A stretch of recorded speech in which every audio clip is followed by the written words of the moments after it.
A Janela 1040 é um campo de batalha. É um campo missionário, mas é também um campo de batalha espiritual.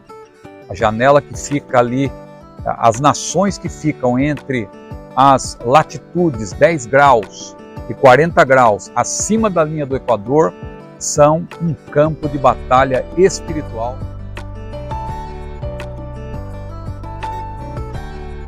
A paz do Senhor, tudo bem? Eu sou o pastor Ciro Sanches Zibordi. Está começando mais uma videoaula das lições bíblicas adultos da CPAD, quarto trimestre de 2023. Estamos estudando sobre missiologia e a lição de hoje é muito importante, porque nós vamos falar sobre a janela 1040. Eu gosto sempre de ir direto ao assunto e a lição de hoje é uma lição muito boa, mas eu quero convidar você a que inscreva-se no meu canal e, se desejar também, seja membro.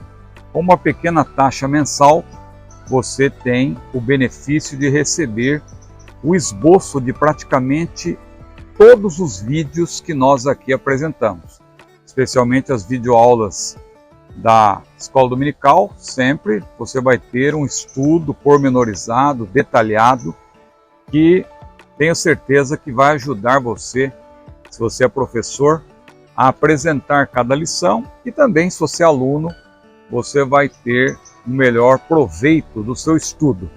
No caso de outros vídeos, 70% dos meus vídeos aqui no canal são escatológicos, e sempre quando eu preparo esses estudos, eu também deixo lá na pasta dos membros a minha pesquisa, o meu esboço, pronta para você, inclusive, dar aula, ministrar, porque, modéstia à parte, está num formato que eu utilizo quando eu vou pregar. Então, quando você assiste as minhas aulas, você vai perceber que eu sigo exatamente aquele roteiro. Às vezes eu até leio alguma coisa para ter poder de síntese, para eu não me alongar muito, tá certo? E falando em não se alongar muito, vamos direto ao assunto. Não se esqueça de curtir este vídeo e também de divulgá-lo, de compartilhá-lo com os seus amigos. E se inscreva, independentemente de você querer se tornar membro ou não agora, mas por favor, inscreva-se no meu canal. Nós vamos direto então para a lição de número 10, que será estudada presencialmente, se Deus assim permitir, no dia 3 de dezembro de 2023, o desafio da janela 1040, 10/40. Nós às vezes falamos também 10 por 40, mas é preferível 1040 mesmo, porque 10 por 40 daria a impressão de que nós estamos falando de uma linha vertical e outra horizontal. Não, quando falamos de 1040, você vai ver que são duas linhas horizontais, na posição 10 graus e na posição 40 graus, como vamos explicar daqui a pouco, falando da latitude, não é? Muito bem, vamos então para a leitura do texto áureo. Romanos capítulo 15, versículo 20. E desta maneira me esforcei por anunciar o Evangelho, não onde Cristo houvera sido nomeado, para não edificar sobre fundamento alheio. E a verdade prática diz-nos o seguinte: a janela 1040 coloca diante de nós um dos maiores desafios, se não o maior, não é? Um dos maiores desafios missionários do mundo. Muito bem, temos feito a leitura da verdade prática e também do texto áureo, e é importante termos em mente também a leitura bíblica em classe, a leitura que deverá ser lida pelos professores nas classes, e que nós aqui não temos lido para ganhar tempo, mas vamos fazer uma explicação, já na introdução, dessa importante perícope, Efésios capítulo 6, versículos 10 a 20. Muito bem, eu considero a janela 1040 o maior desafio da evangelização mundial. Agora, o que é a janela 1040 e como evangelizar os povos que vivem nessa faixa geográfica? É o que nós vamos aprender nessa lição. É importante dizer logo de início que a janela 1040 é considerada pelos missiólogos o principal obstáculo ao avanço das missões transculturais. Em primeiro lugar, por causa da perseguição aos cristãos, perpetrada especialmente por extremistas ligados a religiões que são, além de antissemitas e também israelofóbicas, são, sem dúvida nenhuma, anticristãs e também cristofóbicas. É importante falar sobre cristofobia e nessa lição nós vamos tocar em alguma coisa nesse sentido.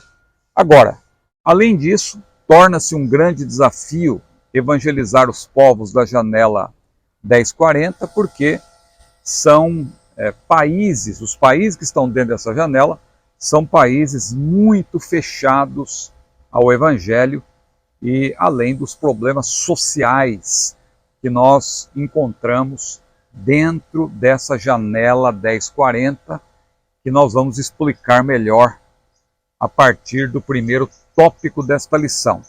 Agora, eu dizia que a perícope que nós vamos tomar como base é Efésios 6, 10 a 20. Uma grande perícope, é o texto bíblico básico da nossa lição, que destaca o seguinte: a igreja trava uma batalha espiritual neste mundo tenebroso.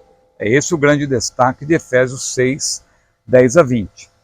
E também esse texto mostra que para vencer as forças do mal, o salvo, que já está vestido de salvação, Isaías capítulo 61, versículo 10, fala da veste de justiça, a veste de salvação. Quando Adão e Eva pecaram, Deus providenciou para o primeiro casal uma roupa de peles. Isso, claro, tem um simbolismo importante, um significado importante, porque quando Jesus, o Cordeiro de Deus, morreu de uma vez por todas, a Bíblia diz que ele é o Cordeiro que foi morto desde a fundação do mundo. Isso significa que todos os cordeiros, ou todos os animais que morreram de maneira sacrificial, apontavam para o sacrifício perfeito que Jesus realizaria na plenitude dos tempos. Mas quando o primeiro casal pecou, Deus já providenciou peles de animais para cobrir a nudez de Adão e Eva. Isso simboliza, claro, as roupas ou a roupa que nós recebemos, porque a salvação ela é também representada por uma roupa. Nós nos despimos do velho homem, nos despimos da natureza adâmica e agora fomos vestidos. Quando fomos salvos, fomos vestidos de veste de salvação. Para nós que já estamos vestidos, nós temos um revestimento. Porque quando eu coloquei essa camiseta, eu me vesti.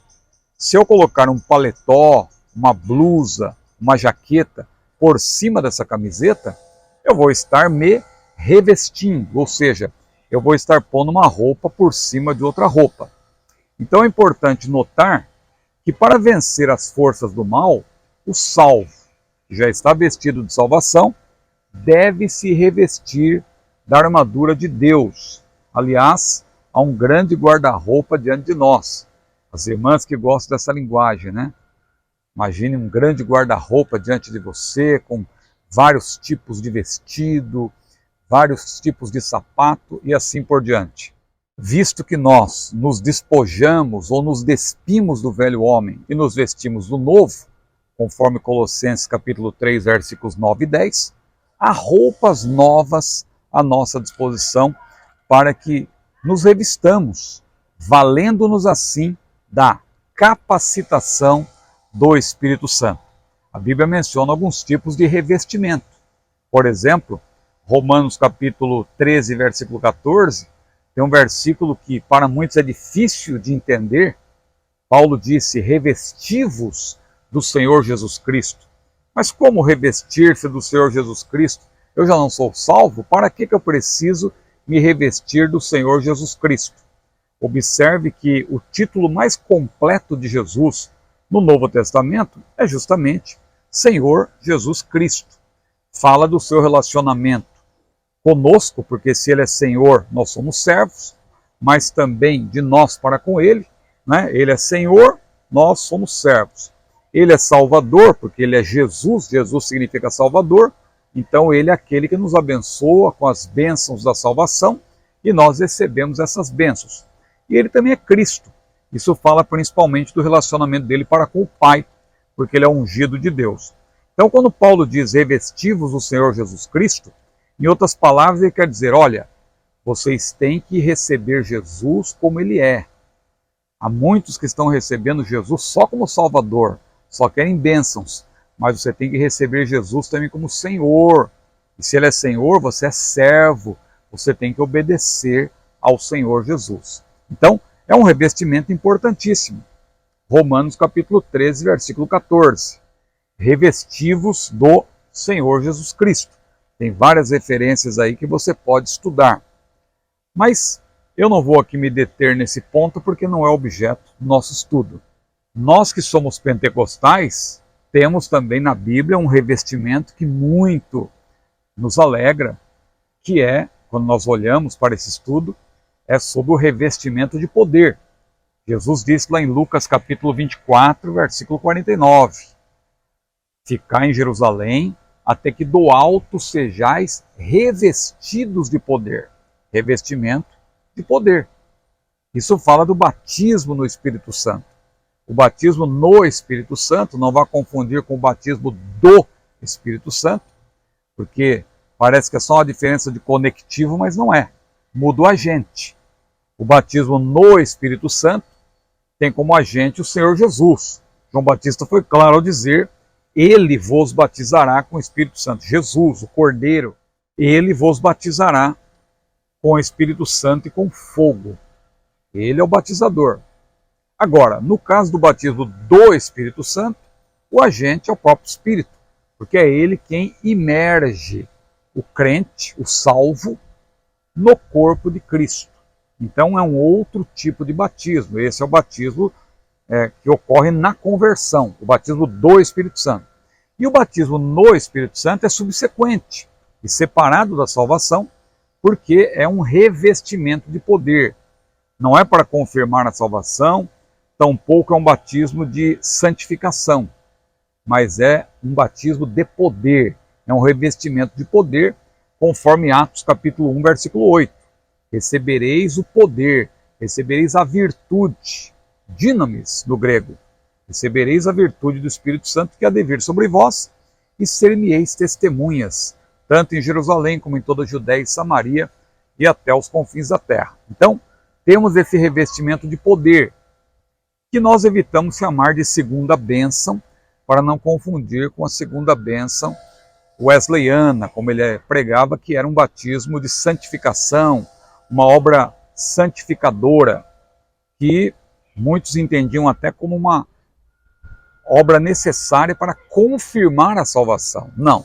No nosso caso, nós não pregamos o batismo no Espírito como uma segunda bênção, nem como uma terceira bênção, porque também você sabe que surgiu o movimento do terceiro bencismo, lá na Rua Azusa, com William Seymour. Eles criam, aqueles irmãos, que a pessoa recebia a salvação, depois tinha uma segunda bênção, como Wesley pregava, que era uma bênção santificadora, e o batismo no Espírito Santo era uma terceira bênção, daí o termo terceiro bencismo. William Durham, lá de Chicago, que influenciou Daniel Berg, Gunnar Wingren, que morreu muito cedo, inclusive, em 1912, mas William Durham ele acabou rompendo com a Rua Azusa, porque ele não concordava com o terceiro bencismo. Para ele, a santificação começava desde a salvação, pelo fruto do Espírito, como nós cremos hoje. Isso é bíblico. E o batismo no Espírito Santo era uma bênção subsequente, mas não uma bênção dramática, né, como é o caso da salvação. Então não tem efeito salvífico. O batismo no Espírito Santo é para quem já é salvo. Bom, Eu acabei abrindo um parênteses aqui porque eu falei do revestimento de poder. Além do revestimento de poder, você tem, para resumir, haveria outros revestimentos, mas a Bíblia fala do revestimento da armadura de Deus, conforme Efésios 6, 10 a 18. E somente o salvo pode equipar-se com essa armadura, que será objeto de nossa abordagem no primeiro tópico desta lição. Falando nisso, vamos já para o primeiro tópico, que é uma batalha espiritual chamada Janela 1040. O primeiro ponto, uma verdadeira batalha espiritual. O que nos ensina a perícope de Efésios 6, 10 a 20, que é a nossa leitura bíblica em classe e também o texto bíblico básico desta lição? Bom, ensina-nos que estamos em uma batalha espiritual, evidentemente, guerreando uma guerra contra Satanás, como menciona o autor. Nesse caso, precisamos ser bons soldados de Cristo. Paulo falou para Timóteo: sofre, pois, comigo as aflições como bom soldado de Cristo. Ninguém que milita se embaraça com os negócios desta vida, a fim de agradar aquele que o alistou para a guerra. 2 Timóteo capítulo 2, versículos 3 e 4. Precisamos, portanto, nos fortalecer no Senhor e na força do seu poder. Essa é a primeira ênfase da perícope, Efésios 6, 10 a 20, porque nos versículos 10 e 11, Paulo disse: no demais, fortalecei-vos no Senhor, ou quanto ao mais. Ele disse isso porque estava chegando à conclusão dessa carta de Efésios, uma das cartas da prisão, e Paulo disse: no mais, ou quanto ao mais, fortalecei-vos no Senhor e na força do seu poder. Então, quando ele diz quanto ao mais, é porque está chegando à conclusão da epístola, e ele então destaca que, como a nossa força é nula ante as astutas ciladas do maligno, devemos nos revestir de toda a armadura de Deus, porque somente o salvo, vestido já de salvação, pode revestir-se de toda a armadura a fim de resistir ao diabo. A Bíblia diz: resistir ao diabo, ele fugirá de vós. Mas antes, Tiago disse: sujeitai-vos, pois, a Deus. Está embutida nessa frase, sujeitai-vos, pois, a Deus, tomar toda a armadura de Deus, como nós vamos ver. Tomar a armadura de Deus significa que você está em comunhão com Deus e, portanto, munido de todos os recursos para vencer as obras da carne e vencer Satanás. Então, nossa batalha é espiritual, é outra ênfase, no versículo 12. Ainda que possamos, como cidadãos, eventualmente, reagir a agressões, salvaguardando-nos dentro da lei, é claro, né? Conforme a lei, apesar disso, nós temos a missão, como filhos de Deus, de ser pacificadores. Jesus falou: bem-aventurados os pacificadores, porque eles serão chamados filhos de Deus. Olha que interessante. Então, é importante ser pacificadores, porque nós temos essa missão, visto que, concentrando o nosso ataque às forças invisíveis do mal, nós estamos obedecendo a Deus, porque nós não temos que lutar contra a carne e o sangue. Os filhos de Deus não devem lutar contra pessoas. Não lutamos contra elas, mas sim contra Satanás e seus emissários nos lugares celestiais. Até porque o diabo, a Bíblia deixa claro que ele é o príncipe das potestades do ar. Então essa é mais uma ênfase dessa perícope, nossa batalha espiritual. Uma terceira ênfase é que, para vencer e ficar firme, o crente precisa tomar toda a armadura de Deus. Não adianta você querer tomar só uma parte. A Bíblia diz: tomai toda a armadura de Deus, que é descrita nos versículos 13 a 18. As peças dessa armadura espiritual são interdependentes, ou seja, cada uma delas tem uma finalidade. mas precisa estar ligada às outras. Ou seja, uma depende da outra. Não tem como você tomar uma parte da armadura só. Para você obter vitória, você tem que estar com a armadura completa, e nós vamos explicar isso no próximo ponto. Mais uma outra ênfase desta perícope, nos versículos 19 e 20, é que devemos interceder pelos missionários que sofrem perseguição. Assim como Paulo, eles muitas vezes são também embaixadores em cadeias, embaixadores em prisões. Oremos para que eles possam falar ousada e livremente do amor de Deus aos perdidos. Então, esse primeiro ponto, aí uma abordagem geral sobre a nossa batalha espiritual, com base em Efésios 6, 10 a 20, que é a perícope dessa lição. Vamos agora para o segundo ponto. Nessa batalha devemos usar armas espirituais. Essas armas são definidas brevemente nos versículos 14 a 18 da nossa perícope, Efésios 6, 10 a 20. Então, nos versículos 14 a 18, numa ordem lógica, visto que, como eu falei, as armas são interdependentes, veja, para ser eficaz em nossa vida, a armadura de Deus precisa ser tomada de modo completo. Toda a armadura, não pode ser só uma parte. A falta de uma peça dessa armadura pode tornar ineficaz, ou torna ineficaz, podemos assim afirmar, todas as outras partes, porque elas são interdependentes. O que significa isso? É praticamente impossível você tomar uma parte da armadura sem tomar outras. Então veja que Paulo começa a descrever, a priori ele está descrevendo com base na armadura do soldado romano, que vestia sua armadura, claro, a partir dos lombos, ele cingia os seus lombos, ele tinha uma roupa por baixo, é claro, e tinha também o cinturão para segurar as armas. Então Paulo ele começa citando justamente esse cinturão, ou cinto.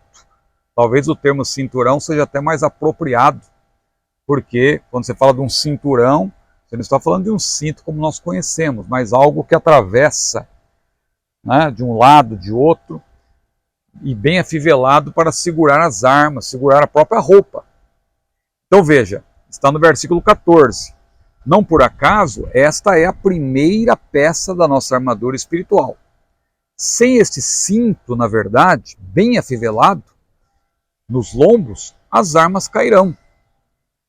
O que isso nos ensina? Por que Paulo ele associa a verdade a esse cinturão? Porque o cinturão, se ele fosse afrouxado, cairiam armas.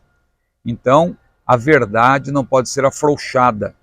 A verdade não pode ser relativizada. A verdade tem que prevalecer. Veja que João Batista foi considerado pelo Senhor Jesus o maior profeta. Dentre os nascidos de mulher, disse Jesus, não houve profeta maior que João Batista. Agora eu lhe pergunto, quantos milagres João Batista realizou? A Bíblia não diz. Não consta que João tenha feito algum milagre. Alguém dirá, não, a vida de João já é um milagre. Tudo bem, mas você não vê João em nenhum momento fazendo um cego ver, levantando um paralítico, pela graça de Deus, não. Mas você vê o seguinte, lá em João capítulo 10, versículos 40 e 41, quando Jesus visitou o lugar onde João começou a batizar, ele não estava mais lá, João já estava morto naquela ocasião. Mas quando Jesus chega lá, qual que era a conversa, o que falavam ali, quando viram Jesus? Eles lembraram de João Batista, porque João Batista começou a batizar ali, junto ao Jordão. E eles disseram, João, no caso João Batista, não fez sinal algum, mas tudo quanto João disse deste, referindo-se a Jesus, era verdade. Então eu lhe pergunto, o que é mais importante? Fazer sinais ou dizer a verdade? É claro que a verdade está acima de tudo. Então não é por acaso que Paulo menciona primeiro o cinto da verdade, porque sem a verdade as armas caem. Muita gente está perdendo as armas porque não preza a verdade. Você quer manter A armadura de Deus, você tem que ser uma pessoa verdadeira. Você tem que primar pela verdade. A verdade da palavra de Deus, sobretudo. Mas um segundo item dessa armadura, a couraça da justiça. Isso, no versículo 14, fala da nossa justificação. Porque não há justo de nascimento. O crente firmado na verdade deve vestir sempre essa couraça da justiça. Porque se é um revestimento, eu que tenho que colocar. Eu que tenho que estar sempre me vestindo. Ou seja, lembrando sempre de que eu fui justificado pela fé. Como disse Paulo, sendo, pois, justificados pela fé, temos paz com Deus. E justificação é uma doutrina tão maravilhosa que, se nós permanecermos em Cristo, significa que nunca mais nós seremos acusados. Nunca mais nós compareceremos, quanto à salvação, de um tribunal para efeito de condenação. Nunca mais seremos réus. No juízo final, a igreja participará do juízo final, mas não na qualidade de ré. Porque Jesus foi claro, lá em João, no capítulo 5, versículo 24, se alguém ouve as minhas palavras e crê naquele que me enviou, tem a vida eterna, e não entrará em condenação, mas passou da morte para a vida. Ou, não entrará em juízo. O termo no grego, krisis, é um termo forense. Tem a ver com um tribunal. Em outras palavras, Jesus quis dizer que nunca mais essa pessoa comparecerá diante de um juízo na qualidade de ré. Portanto, no juízo final, nenhum salvo verdadeiramente será réu, porque já está justificado. Por isso que nós não podemos deixar nunca de ter a couraça da justiça, ter o nosso coração protegido. Não podemos permitir que sentimentos outros façam-nos pensar ou sentir algum sentimento de tristeza que possa nos afastar dessa certeza, dessa convicção de que, sendo, pois, justificados pela fé. Veja que Paulo, ao falar da justificação pela fé, ele fala também do sofrimento, porque o sofrimento não pode nos afastar da nossa certeza da justificação.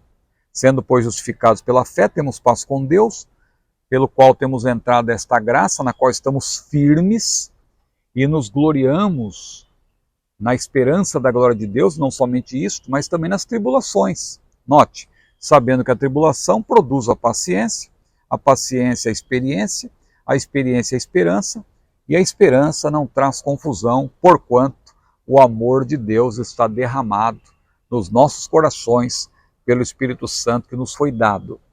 Mas um terceiro item da nossa armadura, de acordo com a ordem que Paulo cita, é os calçados na preparação do Evangelho da Paz. Versículo 15. O andar do homem de Deus, regenerado e justificado, tem a ver com a sua vida de santificação, sua caminhada com Jesus, como disse Paulo ao escrever aos Romanos, andando em novidade de vida, mas tem a ver também com a nossa prontidão para pregar o Evangelho com poder.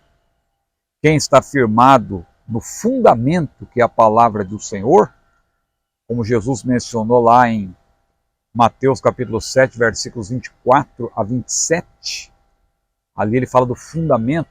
Quem está fundamentado na palavra está pronto para pregar a paz em qualquer lugar, bem como pisar toda a força do maligno.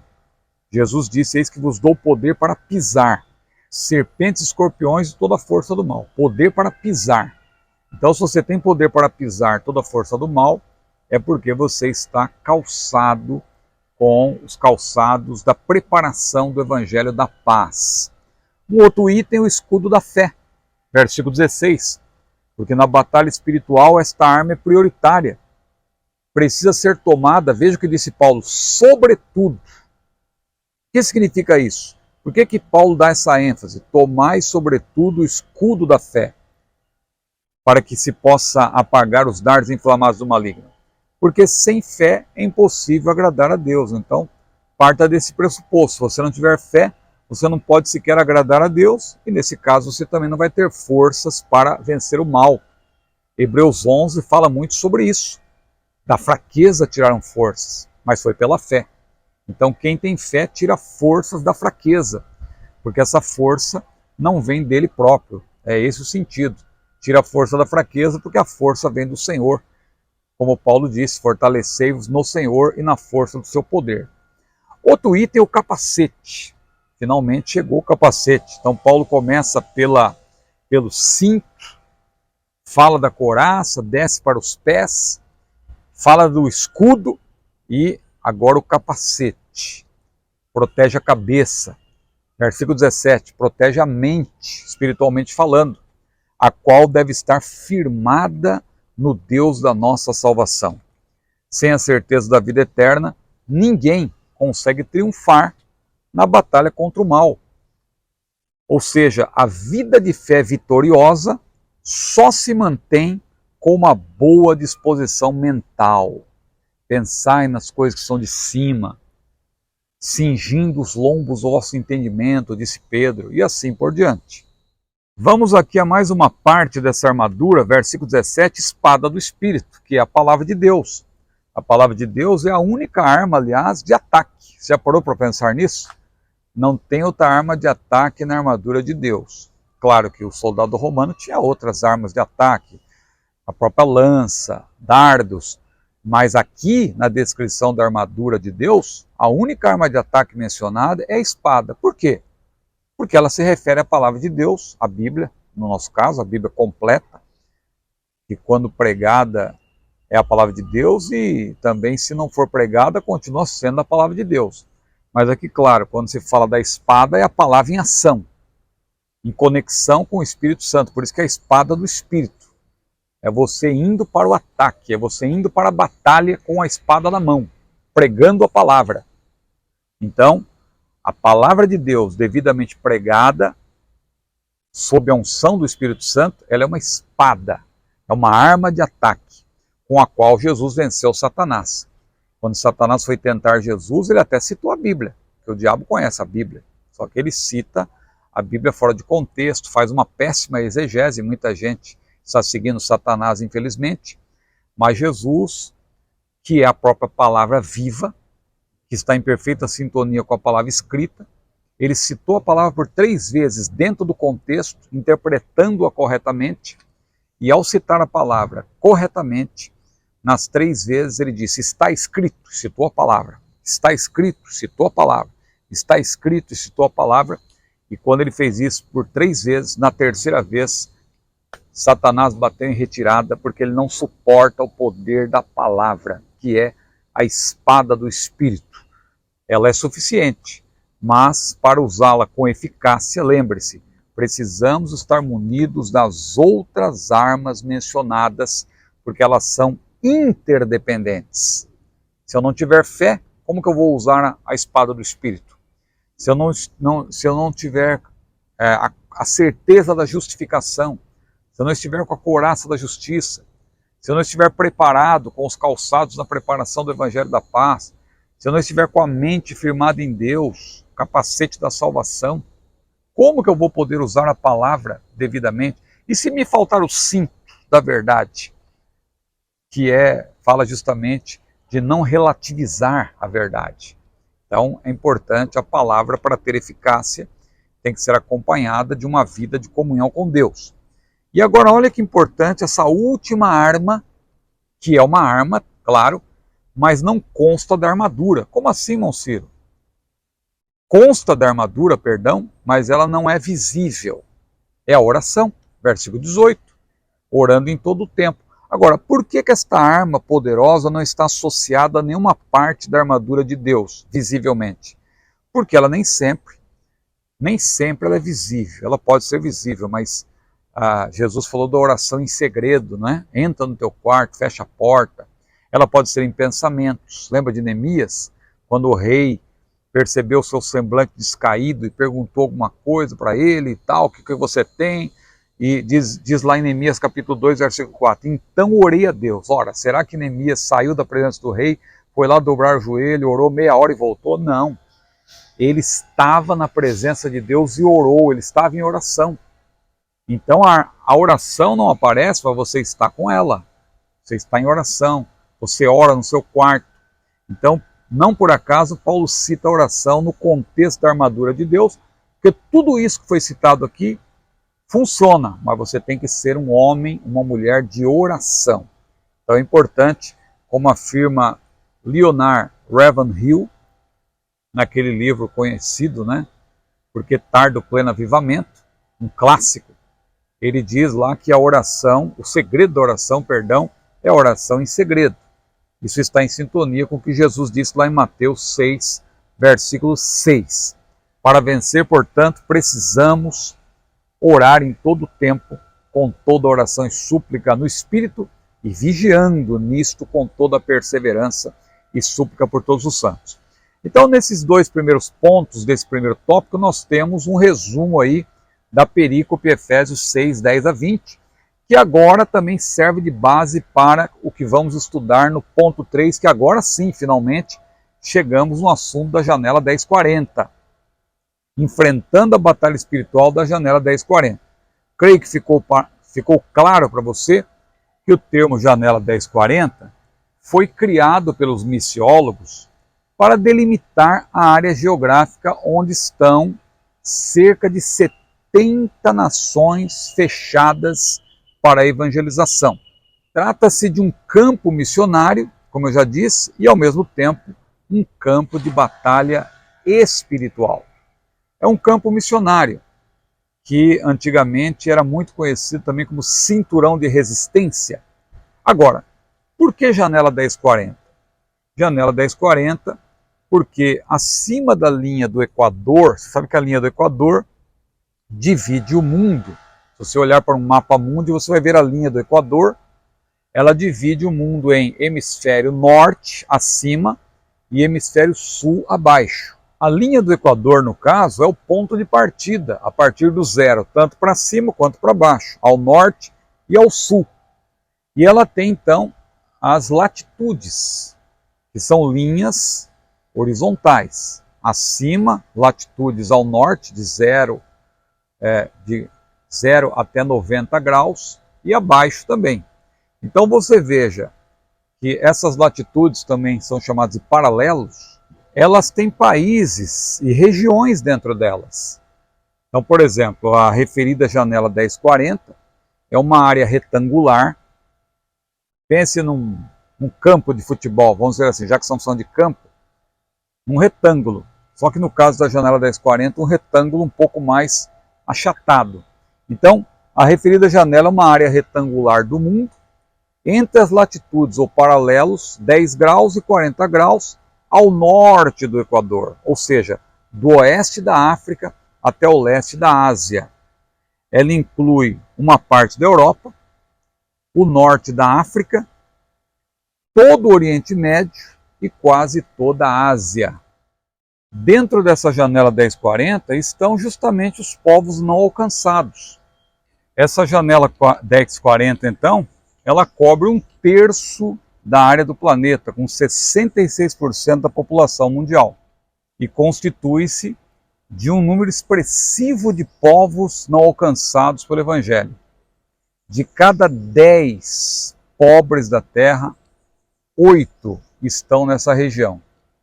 E somente 8% dos missionários trabalham entre eles. Então veja, de 100% dos missionários que estão no mundo, apenas 8% está dentro da janela 10/40. Então veja como ainda o campo é grande, mas são poucos os ceifeiros. É como Jesus falou, orai pelo Senhor da seara, para que ele mande trabalhadores. Mas além de ser um campo missionário, é um campo de batalha espiritual. Agora eu creio que você vai entender porque nós estamos falando de Efésios 6, 10 a 18, especialmente.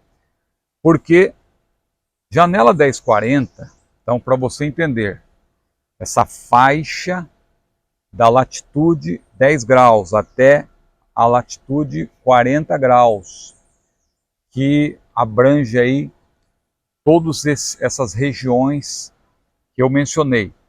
Ela é um campo de batalha espiritual. Veja que nesta área, está o berço das mais antigas civilizações, as primeiras regiões geográficas da Terra indicadas na Bíblia estão no coração da janela 1040, onde Deus colocou justamente Adão e Eva, conforme Gênesis capítulo 2. Dentro desse território, impérios se levantaram e caíram. Ali também está Israel, o povo escolhido de Deus, para ser um reino sacerdotal, como nós já estudamos nas primeiras lições desse trimestre, conforme Êxodo 19, versículos 5 e 6, Deus chamou Israel para ser um reino sacerdotal. Mas a janela 1040 é também o berço do cristianismo. Nós sabemos que Jesus nasceu ali e também viveu ali, justamente no coração da janela 1040, que é também o berço da igreja primitiva. Dali saíram os primeiros missionários para o mundo todo. As igrejas fundadas pelo apóstolo Paulo, incluindo-se as famosas 7 igrejas da província da Ásia, mencionadas em Apocalipse, estão também no coração da janela 10/40. Agora, o que é a janela 1040 hoje? Também conhecida como janela 10/40. Não é errado falar janela 10/40. Eu prefiro janela 10/40 porque por 40 dá a impressão que você está falando 10 no sentido de latitude e 40 no sentido de longitude, mas não é. 10 e 40 referem-se justamente à latitude, não tem a ver com longitude. Então é 10 graus de latitude, 40 graus de latitude. Você tem aí essa faixa, na verdade, né? É uma faixa que abrange todos esses continentes e países que nós temos mencionado. Aliás, mencionamos mais continentes, vamos falar daqui a pouco de alguns países também. Hoje a janela 1040 é a residência de falsas religiões. O cristianismo praticamente foi expulso dessa região, que na verdade é onde está o berço do cristianismo, mas hoje 3 religiões principalmente estão dominando. Então o berço do judaísmo e o berço do cristianismo é hoje a residência de inimigos figadais de Israel e da fé cristã. Na janela 1040, como um todo, predominam as 3 maiores religiões não cristãs do mundo: o islamismo, o budismo e o hinduísmo. Ou seja, grande é esse campo missionário e desafiadora é a batalha que precisa ser travada ali. Não com as armas carnais, nem contra a carne e o sangue, como diz a Bíblia, mas com as armas espirituais e contra principados, potestades, hostes espirituais da maldade, príncipes das trevas desse século, diz a Bíblia, nos lugares celestiais. Efésios capítulo 10, Efésios capítulo 6, versículos 10 a 18, e segundo aos Coríntios 4 ou 10, né? Segundo aos Coríntios 10, versículo 4, fala ou diz que as armas da nossa milícia não são carnais, mas são poderosas em Deus. Mas vamos avançar um pouco mais, falando da janela 1040, agora no tópico 2, principais desafios da janela 1040. O primeiro desafio, a necessidade humana. O mundo todo tem sido afligido com fomes, doenças, tragédias, violência, guerras, etc. Mas, infelizmente, onde está apenas 8% dos missionários, nós vamos entender por quê, na janela 1040 está também concentrado o maior número de pessoas afligidas por todos esses males que eu mencionei. E suas necessidades decorrem de 2 grandes fatores associados. Essas pessoas estão em megalópolis e onde também se concentram mazelas. Nem toda megalópole é igual, né? Veja, Nova York é uma megalópole, São Paulo é uma megalópole, Cidade do México é uma megalópole. Aliás, quando falamos de megalópole, é bom não banalizar o termo, não é? Não vá confundir com metrópole. Megalópole é uma referência a uma cidade, na verdade, às vezes não é só uma cidade. Veja São Paulo, por exemplo, é a grande São Paulo, tem Guarulhos, tem o ABC. Então, a grande São Paulo. Quando você fala de uma megalópole, são milhões de habitantes. Não é apenas 1 milhão, 2 milhões, 3 milhões, não. É algo para além de 10, pelo menos, né? 10, 15 milhões, acima disso. E megalópole, é claro, nem todas são caóticas na sua totalidade. Nova York, por exemplo, você tem lugares muito caóticos, mas ainda tem lugares muito bons de se viver, como São Paulo também. Agora, quando nós falamos de uma megalópole dentro da janela 1040, aí nós estamos falando de algo realmente caótico ao extremo, e muita pobreza, muita miséria, pessoas que são vítimas da guerra que estão ali, e muitas doenças, muita pobreza, muita exploração. Lugares muito difíceis, dominados por grupos extremistas. Então veja, a vida em uma megalópole é um desafio que se impõe. Esse termo megalópole, então, repito, não deve ser banalizado, pois se aplica somente àquelas grandes cidades, aquelas cidades enormes realmente, com muitos milhões de habitantes. As megalópoles, de modo geral, são marcadas por crescimento populacional desordenado, onde as mazelas proliferam, gerando um cenário quase apocalíptico. Vamos dizer apocalíptico porque a gente sabe que quando Deus derramar seus juízos sobre a terra, aí a situação será realmente muito mais difícil. Claro que hoje se usa o termo apocalíptico de maneira mais banalizada também, mas nós que conhecemos a palavra de Deus sabemos que o que vai acontecer aqui na terra no período tribulacional é algo que nunca antes aconteceu, porque Deus vai estar derramando seus juízos sobre a terra. Mas, usando aí o termo conforme o uso na atualidade, o cenário que nós vemos nessas megalópolis é um cenário apocalíptico, ou quase apocalíptico. Dentro da janela 1040, nós temos, por exemplo, cidades com mais de 25 milhões de habitantes, como Tóquio, que, claro, Tóquio tem também muita coisa boa, mas Tóquio no Japão, hoje é a maior megalópole, né? 37 milhões de habitantes, pense nisso. Nova Delhi na Índia, com mais de 28 milhões, Xangai na China, mais de 25 milhões, e aí temos várias cidades com cerca de 20 milhões também, Cairo no Egito, Mumbai na Índia, Pequim na China, Dhaka em Bangladesh, Osaka no Japão, e tantas outras cidades, todas elas estão dentro da janela 1040. Então você já percebeu por que está concentrado dentro dessa janela 1040 o maior desafio missionário. Então tem uma concentração de mazelas. Nas megalópolis da janela 1040 concentram-se inúmeras pessoas enfermas, vítimas de guerras, famintas e com carências outras. Por causa da exploração que sofrem, essas pessoas têm grande necessidade de recursos básicos para a sua sobrevivência. Vamos agora para o segundo ponto, que para nós é crucial. Inclusive teremos uma lição específica sobre isso, que é a próxima, mas hoje nós já vamos falar um pouco o desafio da perseguição. Em razão das religiões predominantes na janela 1040, é muito difícil evangelizar essa região. Os missionários são tratados com hostilidade e ameaças. Muitos deles têm sido mortos simplesmente por professarem a fé cristã. Diante desse quadro, somente uma pessoa verdadeiramente chamada por Deus, que não tem a sua vida por preciosa como Paulo, dispõe-se a renunciar tudo para fazer esta obra. E, claro, de maneira geral, nós somos chamados para sofrer. Mas quem está no campo missionário e dentro da janela 1040, claro, o sofrimento ali é contínuo, é intenso e realmente tem que ter uma chamada específica para isso.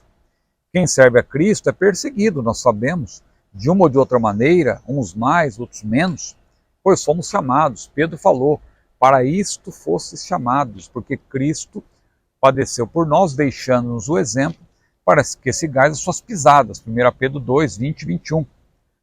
Quando estudamos o livro de Atos dos Apóstolos, vemos que com a perseguição iniciada por Saulo de Tarso, alguns pregadores e mais tarde o próprio apóstolo Paulo arriscaram suas vidas em missões transculturais.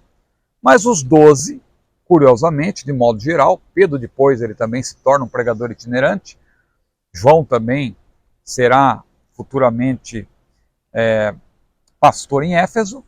Mas os apóstolos, de maneira geral, permaneceram em Jerusalém. Mesmo assim, eles sofreram perseguição, não como os missionários em obra transcultural, mas se você ler Atos capítulos 8 a 20, você vai ver que houve perseguição, o próprio Tiago foi morto à espada, isso foi degolado, não é? Isso nos ensina que todos têm nem todos têm a mesma chamada. Veja, está claro na Bíblia, nem todos têm a mesma chamada, mas a palavra de Jesus se cumpre. No mundo tereis aflições, mas tende bom ânimo, eu venci o mundo. Todos nós passamos aflições, mas nós temos que entender que os irmãos que estão na obra missionária, especialmente atuando dentro da janela 1040, estão sofrendo muito mais. Mas Jesus foi claro ao dizer que as portas do inferno não prevalecerão contra a igreja. Pregar o evangelho em boa parte da janela 1040 é uma missão quase impossível. Em muitos países não há qualquer liberdade de expressão e quem se arrisca a pregar o evangelho ali pode ser torturado ou até morto, e preso também, ficar muito tempo na prisão.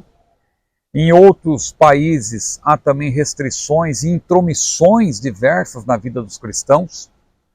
Embora a grande mídia dê grande destaque à islamofobia, pouco ou nada é dito sobre a cristofobia.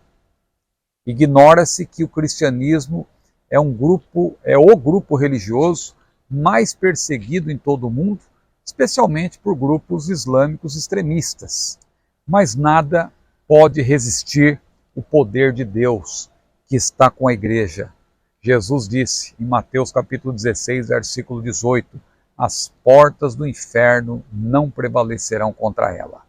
Então nós vamos agora para o terceiro tópico, que trata das estratégias para alcançar países da janela 1040. Como nós podemos vencer, superar esses obstáculos? Veja, o primeiro ponto, parece que é chover no molhado, já falamos bastante sobre isso, mas eu creio que essa lição é para conscientizar também os cristãos, para que formemos um grande exército para orar pelos missionários e orar para Deus preparar e enviar missionários para a janela 1040. Primeiro ponto, então, orando pela janela 1040, nós vemos que não por acaso a oração é parte integrante da armadura de Deus. Como eu falei, ela não aparece, mas ela faz parte da armadura. Não faz parte visivelmente, mas o soldado tem que estar em oração. Cremos que esta lição bíblica mobilizará, repito, um grande exército de intercessores. O mesmo Deus que fez cair a cortina de ferro da ex-União Soviética há de derrubar toda e qualquer barreira à perseguição do Evangelho dentro da janela 1040. Oremos e jejuemos. O Espírito de Deus está no controle de todas as coisas. Um outro ponto é a evangelização por meio da ação social. Olha aqui, nossa missão principal, claro, é pregar o Evangelho a toda criatura, mas devemos também fazer o bem às pessoas, mesmo aquelas que se levantam contra nós. Paulo falou, se o teu inimigo tiver fome, dá-lhe de comer, se tiver sede, dá-lhe de beber, porque fazendo isso amontoarás brasas de fogo sobre a sua cabeça. A ação social é uma ótima maneira de nos aproximarmos dos perdidos. Um trabalho social bem executado, por meio de um planejamento minucioso, é um grande auxílio da obra da evangelização. Então, é importante nós sabermos que por meio de ações sociais, isso vale também para as igrejas aqui no Brasil, mas em missões transculturais, especialmente dentro da janela 1040, missões humanitárias, missões sociais para alimentar pessoas, para cuidar da saúde delas, são eficazes na aproximação para também anunciar o Evangelho. E aí vem um terceiro ponto que está ligado a este, a ação médico-missionária. Nós estudamos na lição 8 sobre os missionários fazedores de tendas, que é um termo técnico em missiologia, que diz respeito àqueles irmãos, aquelas irmãs que têm uma profissão, mas ao realizar o seu trabalho em outros países também têm a oportunidade de pregar o Evangelho, né? Então, é possível fazer missões transculturais sem a necessidade de deixar a carreira profissional. Em países fechados ao Evangelho, somente alguns profissionais, inclusive, podem pregar a tempo e fora de tempo, como diz Paulo. Uma das profissões que podem propiciar uma oportunidade para a evangelização intercultural é a de médico, ou enfermeiro, ou afins, porque na janela 1040, sobretudo, há necessidade de profissionais no campo da saúde. Então, há igrejas que já estão fazendo um trabalho específico nesse sentido, dando formação teológica para irmãos que são médicos ou médicas, para que ao atuarem em países da janela 1040, possam também evangelizar. Então, meus irmãos, eu creio que ficou claro, é muito importante essa lição, a janela 1040 e também a batalha espiritual. Lembre-se que a janela 1040 é, na verdade, um campo de batalha. Sim, a janela 1040 é um campo de batalha. É um campo missionário, mas é também um campo de batalha espiritual. A janela que fica ali, as nações que ficam entre as latitudes 10 graus e 40 graus acima da linha do Equador, são um campo de batalha espiritual, e isto nós temos aprendido nesta lição. Vamos então para a conclusão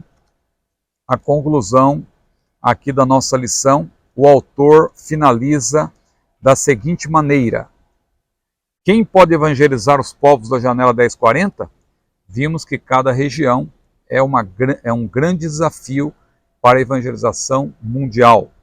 Por isso, é muito importante que nossas igrejas tomem conhecimento desse desafio, ore por ele e, à medida que vocações sejam descobertas, haja sensibilidade espiritual à responsabilidade da evangelização dessa região mundial. Amém? Que Deus abençoe a sua vida e não se esqueça, se você desejar, seja membro do meu canal. Clique no link que está aqui na descrição deste vídeo, ou lá na página inicial deste canal, você clique no botão Seja Membro, e assim você terá benefícios, além de ser, claro, um apoiador do nosso trabalho. Que Deus abençoe a sua vida, curta esse vídeo, compartilhe e também, claro, inscreva-se no meu canal. Vamos cumprir a obra missionária, orando, contribuindo, e quem tiver a chamada, especialmente para a janela 1040, é um grande desafio, mas maior é aquele que está conosco, diz a Bíblia, do que aquele que está lá fora. Que Deus abençoe a sua vida, a paz do Senhor.